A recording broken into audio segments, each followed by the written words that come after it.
울산에서도 데이트 폭력 문제가 끊이지 않고 있는 가운데 최근에는 데이트 폭력 신고 건수도 대폭 증가했다고 합니다. 하지만 지난해부터 시행된 스토킹 처벌법처럼 관련 법이 있는 게 아니어서 대처에 어려움이 있다고 합니다. 심은웅 기자가 보도합니다.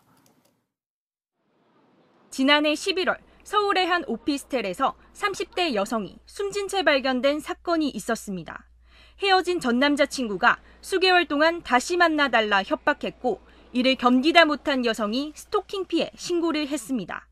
피해 여성이 데이트 폭력으로 경찰의 신변 보호를 받고 있던 상황에서 사건이 발생한 겁니다.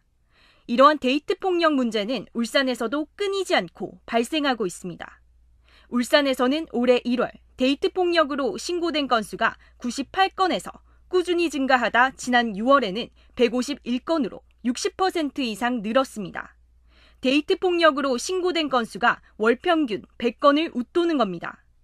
또 경찰에 따르면 같은 기간 신고에 사건으로 접수된 건수를 보면 여성 피해자가 많지만 남성 피해자 비중도 20에서 30%를 차지한다고 합니다. 신고된 건 중에는 피해 당사자뿐 아니라 주변에서 목격을 통해 제3자가 신고한 경우도 많습니다. 국민들의 인식 변화와 더불어서 이게 스토킹 법이 제정이 됐잖아요. 데이트 폭력도 마찬가지로 친밀한 관계에서 발생하는 폭력에 대해서도 우리 국민들의 인식 변화가 있고 거기에 발맞춘 제도적 변화가 같이 일어나야 된다고 생각합니다.